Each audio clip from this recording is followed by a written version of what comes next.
వేదిక మీద ఉన్న అతిరథ మహారథం అందరికీ నమస్కారం. అలాగే ఈ కార్యక్రమానికి విచ్చేసిన ప్రేక్షకులు కూడా నమస్సుమాంజలి. ముఖ్యంగా శోభన్ బాబు విశ్వ నంది పురస్కారాలు మన ఆల్ ఇండియా శోభన్ బాబు అసోసియేషన్ ప్రెసిడెంట్ శ్రీనివాసరావు అని మా భీమవరం ఉండి అతను మొన్న ఈ మధ్యకాలంలోనే శోభన్ బాబు గారి శిలా విగ్రహాన్ని రాజమండ్రిలో నెలకొల్పారు. ఆ విషయం మీ అందరికీ తెలిసే ఉంటుంది. శోభన్ బాబు గారి గురించి చాలా విషయాలు చాలామంది చెప్పారు. కొత్తగా చెప్పే విషయం ఏంటంటే మురళీమోహన్ గారు మాత్రం శోభన్ బాబు గారి ఫ్యాన్ అండి. ఆయన చెప్పిన ఒకే ఒక సూత్రం, భూమి పెరగదు జనం పెరుగుతారు, కాబట్టి భూమి ఎప్పుడు కూడా ఫరెవర్ ఉంటుంది, కాబట్టి భూమిని మనం కాపాడుకోవాలని చెప్పి అంటే ఆయన్ని పాలసీని ఫాలో అయ్యి మురళీమోహన్ గారు రియల్ ఎస్టేట్లోకి వచ్చి ఆయన కోట్లు సంపాదించి ప్రతి మీటింగ్లోనే చెప్తారు. నాకు ఇన్స్పిరేషన్ ఇచ్చింది శోభన్ బాబు గారు. శోభన్ బాబు గారి మాట మీదే నేను ఈవేళ ఇండస్ట్రీలో ఇలా ఉన్నాను అని చెప్పడం కూడా చాలా గొప్ప విషయం. అటువంటి గొప్ప నటుడు శోభన్ బాబు గారు చాలా సింపుల్ సిటీగా ఉంటారు.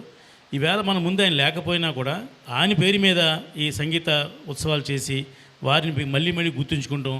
ఈ జనరేషన్ వాళ్ళందరికీ కూడా శోభన్ బాబు గారు పలానా అని మళ్ళీ చేయటం అనేది చాలా గొప్ప విషయం. ఈవేళ స్టార్ హీరోలు స్టార్ డైరెక్టర్లతోటి కార్యక్రమాలు చేసే ఈ రోజుల్లో స్టార్తో సంబంధం లేదు, ఎప్పటికీ వాళ్ళే మెగాస్టార్లు అని చెప్పి నిరూపిస్తూ శోభన్ బాబు గారి పేరు మీద చేయడం, కార్యక్రమం చేయడం అంటే చాలా గొప్ప విషయం. అలా ఫణి గారికి అభినందనలు తెలియజేస్తున్నాం.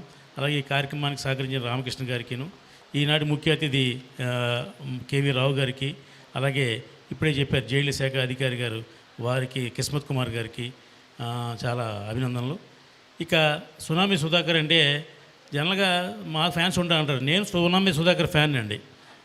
ఎందుకంటే మేము చిన్నప్పుడు నాటకాలు ఆడే రోజుల్లో, అలాగే మా ఊళ్ళో రికార్డింగ్ చేసిన రోజుల్లో చాలా ఈజీగా ఎవరినైనా ఇమిటేట్ చేయగలిగింది ఎవరినంటే కృష్ణ గారిని, శోభన్ బాబు గారిని అండి. ఎందుకంటే ఇప్పట్లాగా 100 రకాల స్టెప్సే ఉండేవి కాదు, అప్పుడు 2-3 స్టెప్సే ఉండేవి. ఆ 2-3 స్టెప్స్ని ఈజీగా మేము కూడా అనుకరించేవాళ్ళం. ఏదైనా మా కాలేజీలో మా స్కూల్లో ఏదైనా ఉత్సవాలు జరిగితే నేను కృష్ణ గారి మోనో యాక్షన్ చేసేవాడిని. అలాగా మా సుధాకరు చాలా అవలీలగా ఇలా చిటికేస్తే కృష్ణ గారిలాగా బ్రహ్మాండమైనగా మెమిక్రీ చేస్తాడు. అందుకే నాకు సునామీ సుధాకర్ అంటే చాలా ఇష్టం. జబర్దస్త్ ఆర్టిస్టులు చాలామందితో చాలా సినిమాలు తీసాం మేము. సుధాకర్తో ఇంకా చేయడానికి మాకు అవకాశం కుదరలేదు.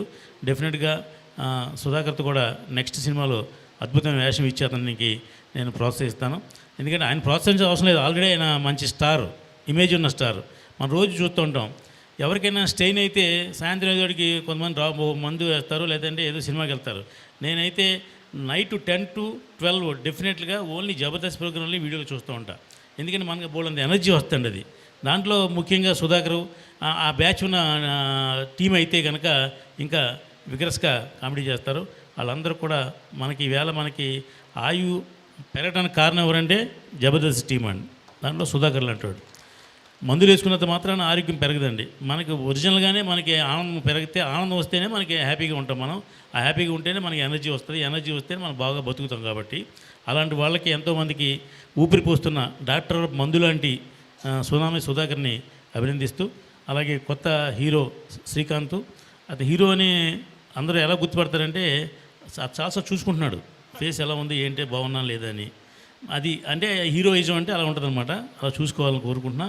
అలాగే ఈ కార్యక్రమాన్ని ఇంత అందంగా తయారు చేసిన ఫణి గారికి, వాళ్ళందరికీ మరొకసారి ధన్యవాదాలు తెలియజేస్తూ, నాకు నైట్ అయితే కనుక 7:30 తర్వాత అయితే కనుక కొంచెం ఈజీగా ఉండేది. కానీ డే టైం పెట్టారు కాబట్టి నేను వస్తానా రానా అని ఆలోచిస్తే ఫణి గారు ఒక అరగంట వచ్చి వెళ్ళిపోండి సార్ అంటే, నేను నిజంగా ఈ ట్రాఫిక్లో ఫిల్మ్ నగర్ నుంచి ఇక్కడ రావడం చాలా ఇబ్బంది. అయినా సరే మనల్ని అభిమానించే వాళ్ళే మనకి దేవుళ్ళని అనుకుంటా, కాబట్టి అభిమానంగా పిలిచారు కాబట్టి నేను సమయన ఇక్కడ రావడం జరిగింది. అలాగే మాకు రామరాజు గారిని మా మిత్రుడండి, మా పాలకొల్లు మా కాలేజీ మీట్ అతను, ఆయన కూడా ఈ కార్యక్రమానికి ఇచ్చేశారు. ఆయన కూడా మంచి నటుడు, ఆయన కూడా అభినందన తెలియజేస్తూ, నేను దాసరి గారి శిష్యుడిని, కోట రామకృష్ణ గారి మిత్రుడిని.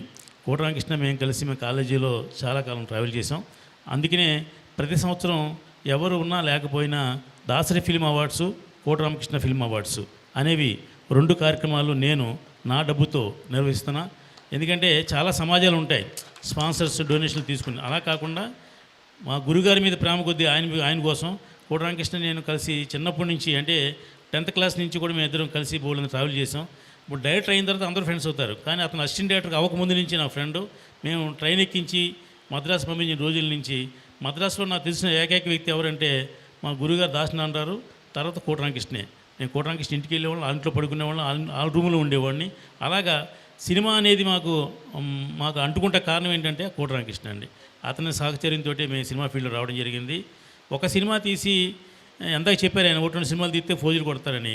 నేను కూడా ఒక సినిమా తీసి ఫెయిల్ అయ్యి మొత్తం డబ్బంతా పోగొట్టుకుని మళ్ళీ నేను గుమస్తాగా చేరి మళ్ళీ 2,000 రూపాయల జీతాన్ని చేరి సినిమా తీయడానికి ఇంత కష్టపడాలా అని, ఎందుకు మనం ఫెయిల్ అయ్యాము అని ఒకసారి మళ్ళీ చెక్ చేసుకుని 2003లో మళ్ళీ నేను ఇండస్ట్రీకి వచ్చి ఒక సినిమా తీసి సక్సెస్ చేసి చూపించి సినిమా ఇంత ఈజీగా తీయచ్చు అని నిరూపించి చాలామందికి మార్గదర్శకమయ్యి, సినిమా ఇండస్ట్రీలో 2 రకాల సినిమాలు ఉంటాయి, హిట్ సినిమా, ఫ్లాప్ సినిమా.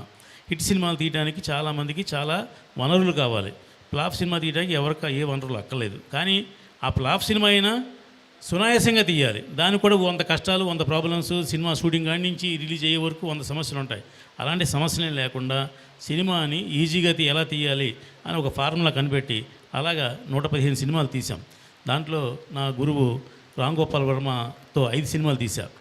ఎందుకంటే రామ్ గోపాల్ వర్మ గారిని ఒక డిక్షనరీలు అంటాడు ఆయన. ఆయన ఒక్కసారి ఆయనతో స్నేహం చేస్తే మళ్ళీ ఆయన వదలలేము. ఆయన మందులు అంటాడు, అంటే మందు అలవాటైతే ఎలా వదలలేము మనం, అలాగే ఆయన వదలలేము. అంత మంచి వ్యక్తితో నేను ఒక 5 సినిమాలు తీయడం జరిగింది. ఇందాక ఆయన చెప్పినట్టుగా తులసి తీర్థం అనే సినిమా అతి త్వరలో షూటింగ్కి వెళుతుందండి. దానికి ఎండమూరి వీరేంద్రనాథ్ గారు కథ, రామ్ గోపాల్ వర్మ గారు డైరెక్టరు. ఎన్ని సినిమాలు తీసినా అలాంటి వ్యక్తులతో ఒక్కొక్క సినిమా తీస్తేనే మనకు అది మైల్ రాయిలుగా నిలిచిపోతుంది. రాఘవేంద్ర గారితో ఇంకో సినిమా స్టార్ట్ చేసి 100వ సినిమా 4 రోజులు కొంచెం ప్రీ ప్రొడక్షన్ చేసిన తర్వాత ఆయనకి కొంచెం నాకు హెల్త్ బాగోలేదు, కొంచెం టైం తీసుకుంటానంటే ఆ సినిమా అలా పోస్ట్ పోన్ చేసాం. ఈ సంవత్సరం ఆ సినిమా కూడా ఉంటుంది. అంటే జీవితంలో ఏం సాధించాము అంటే, నేను రామ్ గోపాల్ వర్మతో 5 సినిమాలు తీశాను, రాఘవేంద్రతో సినిమా తీశాను, ఇదే నా టార్గెట్ అని చెప్పుకునేంత స్థాయికి ఎదగాలని ఆశతో ఉన్నాను. ఆ 2 కూడా ఈ సంవత్సరంలో మళ్ళీ తీరిపోతాయి. కాబట్టి నాకు ఈ కార్యక్రమానికి వచ్చినందుకు, నన్ను పిలిచినందుకు ఫణి గారికి, రామకృష్ణ గారికి, ఆ మిత్రబృందం అందరికీ కూడా మరొకసారి ధన్యవాదాలు తెలియజేస్తూ సెలవు తీసుకుంటున్నా. ఎందాక చెప్పినట్టుగా ఒక కార్యక్రమం ఏర్పాటు చేయాలంటే గెస్టులు పిలవాలి, వాళ్ళని మళ్ళీ ఫాలోఅప్ చేయాలి, వాళ్ళని తీసుకొచ్చి ఇక్కడ మర్యాద చేయాలి, ఇది చేసిన తర్వాత వీళ్ళందరికీ అరేంజ్మెంట్స్ చేయాలి. ఇవన్నీ కూడా చాలా వ్యయ ప్రయాసాలతో ఉన్నాయి. కానీ వీళ్ళు ఏమి ఫణి గారు వాళ్ళు ఏమి ఆశిస్తున్నారు, ఏమీ ఆశించట్లా. ఎవరు డబ్బు ఇచ్చేది కాదు, ఇది డబ్బు వచ్చేది కాదు. కేవలం ఆయనలో ఉన్న కళా తపనని 10 మందికి షేర్ చేద్దామనే ఉద్దేశంతో ఏర్పాటు చేసినటువంటి ఈ సభ, దీనికి నేను కూడా వచ్చినందుకు ఆనందపడుతున్నాను. మీ అందరికీ నా మరొకసారి ధన్యవాదాలు తెలియజేస్తున్నాను. థ్యాంక్ యూ అండి.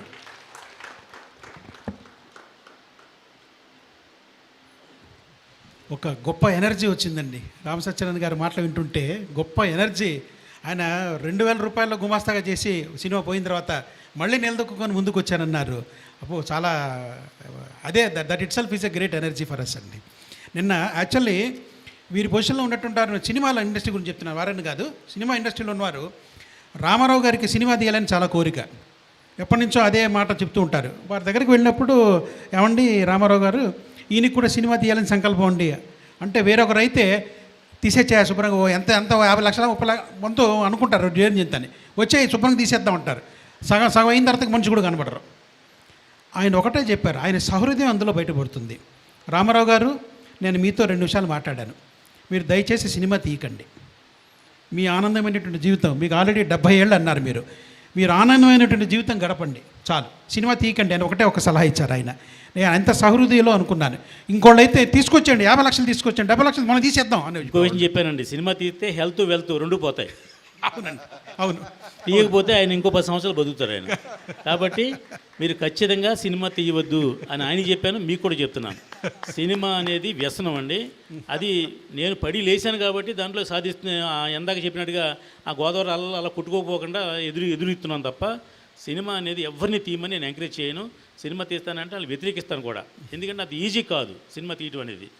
దాని జోలికి వెళ్ళకుండా ఉంటే సక్సెస్ రేటింగ్ 10% ఉంది సినిమా ఫీల్డ్లో అండి. అంటే ఇప్పుడు ఇతను ఆర్టిస్టు, ఈయన హీరో, వీళ్ళకి పర్లేదు, టెక్నీషియన్ కాబట్టి, అలా ఆర్టిస్ట్ కాబట్టి ఎన్నైనా చేయాలి, బ్రతకాలి, డైరెక్టర్ అయినా బ్రతకాలి. ప్రొడ్యూసర్ అనేవాడు ఖచ్చితంగా నష్టపోతాడు. ఇది నేను నా అనుభవం మీద చెప్పే ఒక సూత్రము. కాబట్టి అందాక రామారావు గారికి చెప్పా, ఏమండి బంగారం ఉన్నారు, మీ హెల్త్ పోద్ది, వెల్త్ పోద్ది, తర్వాత రోడ్డు మీద పడతారు, వద్దు సార్ తీకండి సార్ అని నేను ఎంకరేజ్ అన్ని డిస్కరేజ్ చేశా. ఎందుకంటే సినిమా తీస్తే నాకేం నష్టం లేదు, ఆయన ఎవరో నాది, నేను ఎవరో ఆయన తెలియదు, నాకేం నష్టం లేదు, నాకు ఉపయోగం లేదు, నష్టం లేదు, లాభం లేదు. కానీ ఆయన మాత్రం డెఫినెట్గా నష్టపోతారు. ఇది మాత్రం 100%